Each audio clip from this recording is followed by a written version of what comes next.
ಆದುದೆಲ್ಲ ಒಳ್ಳೆಯದಕ್ಕೆ ಆಗಿದೆ, ಆಗುವುದೆಲ್ಲ ಒಳ್ಳೆಯದೇ ಆಗುತ್ತಿದೆ, ಆಗಲಿರುವುದು ಸಹ ಒಳ್ಳೆಯದೇ ಆಗಲಿದೆ.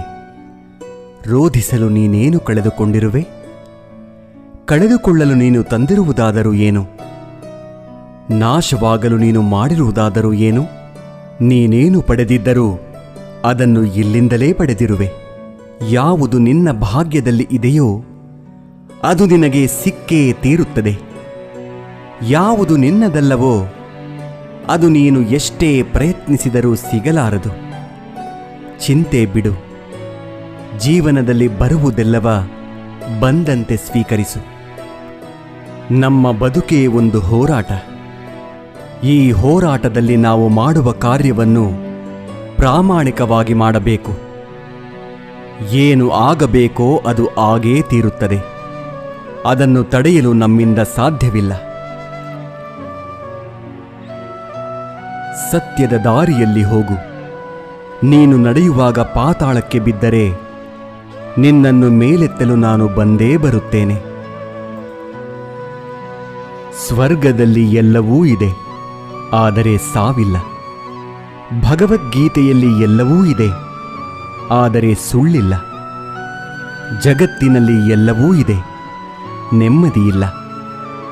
ಇವತ್ತಿನ ಎಲ್ಲ ಮಾನವರಲ್ಲಿ ಎಲ್ಲವೂ ಇದೆ, ಆದರೆ ಶಾಂತಿಯಿಲ್ಲ. ಮನಸ್ಸಿಗೆ ಮದವೇರಿದಾಗ ಸ್ಮಶಾನದಲ್ಲಿ ತಿರುಗಾಡಿ ಬರಬೇಕಂತೆ. ಏಕೆಂದರೆ ಅಲ್ಲಿ ನಾನು ನನ್ನಿಂದಲೇ ಎಂದು ಹೇಳಿದ ಎಷ್ಟು ಜನ ಮಣ್ಣಾಗಿರುವವರು ಕಾಣಸಿಗುತ್ತಾರೆ. ಭಗವಂತ ತಡ ಮಾಡಿದರೂ ನ್ಯಾಯ ಮಾಡುತ್ತಾನೆ, ಆದರೆ ಅನ್ಯಾಯ ಮಾಡುವುದಿಲ್ಲ. ತಡ ಆಗುವುದರ ಹಿಂದೆ ಅದ್ಭುತಗಳು ನಡೆಯುತ್ತವೆ. ಕಾದು ನೋಡಬೇಕಷ್ಟೇ. ಎಲ್ಲ ಹೇಳುತ್ತಾರೆ, ಮನುಷ್ಯ ಖಾಲಿ ಕೈಯಲ್ಲಿ ಬರುತ್ತಾನೆ, ಖಾಲಿ ಕೈನಲ್ಲಿ ಹೋಗುತ್ತಾನೆ ಎಂದು. ಆದರೆ ಮನುಷ್ಯ ಬರುವಾಗ ಭಾಗ್ಯದ ಜೊತೆ ಬರುತ್ತಾನೆ, ಹೋಗುವಾಗ ಕರ್ಮದ ಫಲ ಕೊಂಡು ಹೋಗುತ್ತಾನೆ. ಬದುಕುವುದಕ್ಕಾಗಿ ದುಡಿಯುವುದು ಅನಿವಾರ್ಯ. ಹಾಗೆಂದು ಫಲದ ಮೇಲೆ ಕಣ್ಣಿಟ್ಟು ಕೆಲಸ ಮಾಡಿದರೆ ನಿರಾಸೆ ಹೆಚ್ಚು. ಕೆಲಸವನ್ನು ಶ್ರದ್ಧೆಯಿಂದ ಪ್ರೀತಿಯಿಂದ ಮಾಡಿದರೆ ಫಲ ಇಂದಲ್ಲ ನಾಳೆ ದೊರಕಿಯೇ ದೊರಕುತ್ತದೆ. ಒಂದು ಬಾರಿ ಅರ್ಜುನ ಶ್ರೀಕೃಷ್ಣನನ್ನು ಕೇಳಿದ, ಈ ಗೋಡೆಯ ಮೇಲೆ ಒಂದು ಸಂದೇಶ ಬರಿ. ಅದು ಹೇಗಿರಬೇಕೆಂದರೆ, ಖುಷಿಯಲ್ಲಿದ್ದಾಗ ಓದಿದರೆ ದುಃಖವಾಗಬೇಕು, ದುಃಖವಾಗಿದ್ದಾಗ ಓದಿದರೆ ಖುಷಿಯಾಗಬೇಕು. ಕೃಷ್ಣನು ಬರೆದ, ಈ ಸಮಯ ಕಳೆದು ಹೋಗುತ್ತದೆ. ಅಕ್ಕಿ ಅನ್ನಕ್ಕೆ ಕೇಳಿತು, ನೀನು ನಾನೇ ಆಗಿದ್ದೆ, ಆದರೆ ಅದು ಹೇಗೆ ಅನ್ನವಾದೆ ಎಂದು. ಅನ್ನ ಸುಂದರವಾಗಿ ಉತ್ತರಿಸಿತು, ನೀರು ಮತ್ತು ಬೆಂಕಿಗಳ ಸಂಪರ್ಕಕ್ಕೆ ಒಳಗಾದೆ, ಅವುಗಳ ಸಂಸ್ಕಾರದಿಂದ ಮೃದುವಾದೆ, ಮಧುರವಾದೆ. ಅಕ್ಕಿ ಎನ್ನುವ ಭಾವ ಕಳೆದುಕೊಂಡೆ, ಅನ್ನ ಎನ್ನುವ ಅನುಭವ ಪಡೆದುಕೊಂಡೆ. ಅದೇ ರೀತಿ ಸಜ್ಜನರ ಸಂಗದಿಂದ ನಮ್ಮಲ್ಲಿರುವ ಅಜ್ಞಾನ ದುರಿತ ದುಮ್ಮಾನಗಳ ಭಾವ ಕಾಠಿಣ್ಯತೆ ತೊಲಗಿ ಪುಣ್ಯ ಜ್ಞಾನ ಮೋಕ್ಷಗಳೆಂಬ ಮೃದುತ್ವದ ಅನುಭವ ದೊರೆಯುತ್ತದೆ. ಚಿಂತಿಸಲು ನೀನೇನು ಕಳೆದುಕೊಂಡಿರುವೆ? ನಿಶ್ಚಿಂತೆಯಿಂದಿರಲು ನೀನೇನು ಪಡೆದುಕೊಂಡಿರುವೆ? 3 ದಿನದ ಈ ನಾಟಕದಲ್ಲಿ ಕಳೆದುಕೊಳ್ಳಬೇಕಾಗಿರುವುದು ಕರ್ಮ ಒಂದೇ, ಪಡೆಯಬೇಕಾಗಿರುವುದು ಪುಣ್ಯ ಒಂದೇ. ದೊಡ್ಡ ಮನುಷ್ಯನಾಗುವುದು ಒಳ್ಳೆಯದು, ಆದರೆ ಒಳ್ಳೆಯ ಮನುಷ್ಯನಾಗುವುದು ದೊಡ್ಡ ವಿಷಯ. ದುಃಖದ ಬಗ್ಗೆ ಚಿಂತಿಸತೊಡಗಿದರೆ ಸದಾ ದುಃಖಿಯಾಗಿಯೇ ಉಳಿಯುತ್ತೀಯ. ಸದಾ ಸುಖ ಸಂತೋಷಗಳನ್ನು ಧ್ಯಾನಿಸುತ್ತಿದ್ದರೆ ಮುಂದೆ ಸುಖಿಯಾಗುತ್ತೀಯ. ಏಕೆಂದರೆ ಮನಸ್ಸು ಯಾವುದರ ಬಗ್ಗೆ ಹೆಚ್ಚಾಗಿ ಧ್ಯಾನಗೊಳ್ಳುವುದೋ ಅದೇ ಸಕ್ರಿಯವಾಗುವುದು. ಪರಮಾತ್ಮನಲ್ಲಿ ಏನನ್ನಾದರೂ ಬೇಡುವುದಾದರೆ ಪರಮಾತ್ಮನನ್ನೇ ಬೇಡು. ಪರಮಾತ್ಮ ನಿನ್ನವನಾದರೆ ಸರ್ವಸ್ವವೂ ನಿನ್ನದೇ.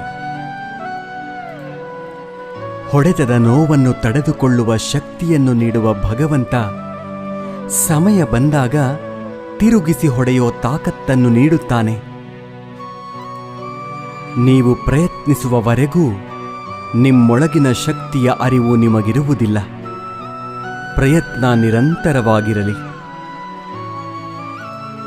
ಒಂದು ವೇಳೆ ಮನುಷ್ಯ ತನ್ನ ನಿರೀಕ್ಷೆಗಳ ಮೇಲೆ ನಿರಂಕುಶ ಹಾಕಿ ತನ್ನ ವಿಚಾರಗಳನ್ನು ಬೇರಾವುದೋ ವ್ಯಕ್ತಿಯ ಪರಿವರ್ತನೆಯ ಬದಲು ತನ್ನ ಅಂತರಂಗವನ್ನು ಪರಿವರ್ತನೆ ಮಾಡುವ ಪ್ರಯತ್ನ ಮಾಡಿದರೆ ನಾವು ಸಂಬಂಧಗಳಲ್ಲಿ ಸಂತೋಷವನ್ನು ಹುಡುಕುವಲ್ಲಿ ಕಷ್ಟವಾಗುವುದೇ ಇಲ್ಲ. ಅರ್ಥಾತ್ ಸ್ವೀಕಾರ ಭಾವವೇ ಸಂಬಂಧದ ವಾಸ್ತವಿಕ ಅರ್ಥವಾಗುವುದು. ಸಮಸ್ಯೆ ಸವಾಲುಗಳನ್ನು ಯಾರು ಅವಕಾಶಗಳನ್ನಾಗಿ ಪರಿವರ್ತನೆ ಮಾಡಿಕೊಳ್ಳುತ್ತಾರೋ ಅವರು ಮಾತ್ರ ಬದುಕಿನಲ್ಲಿ ಗಟ್ಟಿಯಾಗಿ ನಿಲ್ಲಬಲ್ಲರು. ಒಂದು ಕಲ್ಲು ಒಂದು ಸಾರಿ ಮಾತ್ರ ಮಂದಿರಕ್ಕೆ ಹೋಗುತ್ತದೆ, ಹೋಗಿ ಭಗವಂತನಾಗುತ್ತದೆ. ಆದರೆ ಪ್ರತಿದಿನವೂ ಮಂದಿರಕ್ಕೆ ಹೋಗುವ ಮನುಷ್ಯನು ಮಾತ್ರ ಕಲ್ಲಾಗಿಯೇ ಇರುತ್ತಾನೆ. ಯಾವ ರಾಜನೂ ಸದಾಕಾಲ ರಾಜನಾಗಿರುವುದಿಲ್ಲ. ಯಾವ ಶ್ರೀಮಂತನೂ ಕೊನೆಯವರೆಗೂ ಶ್ರೀಮಂತನಾಗಿರುವುದಿಲ್ಲ. ಯಾವ ಬಡವನೂ ಕೊನೆಯವರೆಗೂ ಬಡವನಾಗಿಯೇ ಇರುವುದಿಲ್ಲ. ಈ ಜಗತ್ತಿನಲ್ಲಿ ಯಾವುದು ಕೂಡ ಶಾಶ್ವತವಲ್ಲ. ಪರಿವರ್ತನೆಯೇ ಜಗದ ನಿಯಮವಾಗಿದೆ. ಬದುಕಿನಲ್ಲಿ ಅತಿಯಾಗಿ ಮೌನವಾಗಿರುವುದು ಒಳ್ಳೆಯದಲ್ಲ. ಸಮಯಕ್ಕೆ ಸರಿಯಾಗಿ ತಪ್ಪುಗಳನ್ನು ವಿರೋಧಿಸುವುದನ್ನು ಕಲಿಯಿರಿ. ದೇವರು ನಮ್ಮ ಜೊತೆಗಿಲ್ಲ, ನಮ್ಮ ಮನಸ್ಸಿನಲ್ಲಿಯೂ ಇಲ್ಲ. ಕೇವಲ ನಮ್ಮ ಆತ್ಮವಿಶ್ವಾಸದಲ್ಲಿ ಇರುತ್ತಾನೆ. ಯಾವಾಗ ಮನುಷ್ಯನು ತಾನು ಮಾಡಿದ ಕರ್ಮಫಲಗಳನ್ನು ಇದೇ ಜನ್ಮದಲ್ಲಿ ಅಥವಾ ಮುಂದಿನ ಜನ್ಮದಲ್ಲಿ ಅನುಭವಿಸಬೇಕಾಗುತ್ತದೆ ಎಂಬ ಜ್ಞಾನವನ್ನು ಅರಿತುಕೊಳ್ಳುತ್ತಾನೋ ಆಗ ಇಡೀ ಜಗತ್ತು ಬದಲಾವಣೆಯತ್ತ ಸಾಗಿಬಿಡುತ್ತದೆ. ಚರಿತ್ರೆಯಲ್ಲಿ ಗೆದ್ದವನಿಗೆ ಗೆದ್ದವನು ಎನ್ನುವ ಜಾಗವಿದೆ. ಸೋತವನಿಗೆ ಕೂಡ ಇಂಥವನೊಂದಿಗೆ ಸೆಣಸಾಡಿ ಸೋತ ಎನ್ನುವ ಜಾಗವಿದೆ. ಆದರೆ ನಿಂತುಕೊಂಡು ನೋಡುವವರಿಗೆ, ಆಡಿಕೊಂಡು ನಗುವವರಿಗೆ ಚರಿತ್ರೆಯಲ್ಲಿ ಎಲ್ಲಿಯೂ ಕೂಡ ಜಾಗವಿಲ್ಲ. ಕೋಪದಿಂದ ಮಾತನಾಡಿದರೆ ಗುಣವನ್ನು ಕಳೆದುಕೊಳ್ಳುತ್ತೇವೆ. ಹೆಚ್ಚಾಗಿ ಮಾತನಾಡಿದರೆ ಶಾಂತಿಯನ್ನು ಕಳೆದುಕೊಳ್ಳುತ್ತೇವೆ. ಅನಗತ್ಯವಾಗಿ ಮಾತನಾಡಿದರೆ ಕೆಲಸವನ್ನು ಕಳೆದುಕೊಳ್ಳುತ್ತೇವೆ. ಅಹಂಕಾರದಿಂದ ಮಾತನಾಡಿದರೆ ಪ್ರೀತಿಯನ್ನು ಕಳೆದುಕೊಳ್ಳುತ್ತೇವೆ. ಸುಳ್ಳು ಮಾತನಾಡಿದರೆ ಹೆಸರನ್ನು ಕಳೆದುಕೊಳ್ಳುತ್ತೇವೆ. ವೇಗವಾಗಿ ಮಾತನಾಡಿದರೆ ಅರ್ಥವನ್ನು ಕಳೆದುಕೊಳ್ಳುತ್ತೇವೆ. ಪ್ರೀತಿಯಿಂದ ಮಾತನಾಡಿದರೆ ಎಲ್ಲವನ್ನೂ ಗಳಿಸುತ್ತೇವೆ. ಬದುಕಿನಲ್ಲಿ ಏನೇ ನಡೆದರೂ ಒಳ್ಳೆಯದೇ. ವರ್ತಮಾನದಲ್ಲಿ ಏನಾಗುತ್ತಿದೆಯೋ ಅದೆಲ್ಲವೂ ಉತ್ತಮವಾಗಿಯೇ ನಡೆಯುತ್ತದೆ. ಮುಂದೆ ಏನಾಗುವುದೋ ಅದೆಲ್ಲವೂ ಚೆನ್ನಾಗಿಯೇ ಇರುತ್ತದೆ. ಭವಿಷ್ಯದ ಬಗ್ಗೆ ಚಿಂತಿಸಬೇಡಿ, ವರ್ತಮಾನದಲ್ಲಿ ಜೀವಿಸಿ. ಒಂದು ಬಾರಿ ಅರ್ಜುನ ಶ್ರೀಕೃಷ್ಣನನ್ನು ಕೇಳುತ್ತಾನೆ, ಎಲ್ಲವೂ ಹಣೆಬರಹದಲ್ಲೇ ಬರೆದಿದ್ದರೆ ಪ್ರಯತ್ನಪಟ್ಟು ಫಲವೇನು ಎಂದು. ಆವಾಗ ಶ್ರೀಕೃಷ್ಣನು ಉತ್ತರಿಸುತ್ತಾನೆ, ಯಾರಿಗೆ ಗೊತ್ತು, ಪ್ರಯತ್ನಪಟ್ಟರೆ ಸಿಗುತ್ತದೆ ಎಂದು ಹಣೆಬರಹದಲ್ಲಿ ಬರೆದಿದ್ದರೆ ಪ್ರಯತ್ನಂ ಸರ್ವಸಿದ್ಧಿ ಸಾಧನಂ. ಒಮ್ಮೆ ನಾರದರು ಶ್ರೀಕೃಷ್ಣನನ್ನು ಕೇಳಿದರಂತೆ, ಈ ಪ್ರಪಂಚದಲ್ಲಿ ಎಲ್ಲರೂ ದುಃಖಿಗಳಾಗಿದ್ದಾರೆ ಏಕೆ ಎಂದು.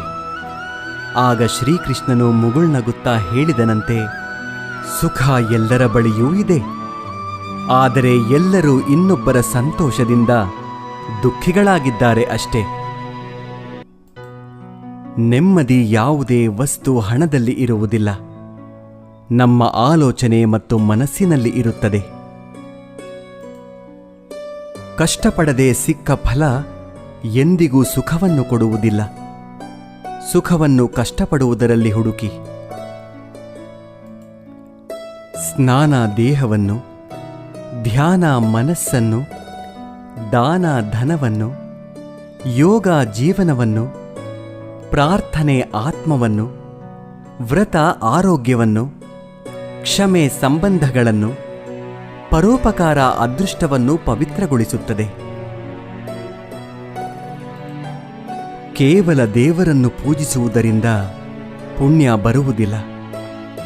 ಉತ್ತಮ ಬುದ್ಧಿ, ಉತ್ತಮ ಯೋಚನೆ, ಉತ್ತಮ ಕೆಲಸ, ಉತ್ತಮ ಮಾತು, ಉತ್ತಮ ವರ್ತನೆ, ಕರುಣೆ, ಅಹಿಂಸೆಯಿಂದ ಪುಣ್ಯ ಸಿಗುತ್ತದೆ. ಮುಂಬರುವ ಜನ್ಮಕ್ಕೆ ಈ ಜನ್ಮವೇ ಬುನಾದಿಯಾಗಿರುವುದು ನಿಜ. Thank you for watching this video. ಜೈ ಹಿಂದ್.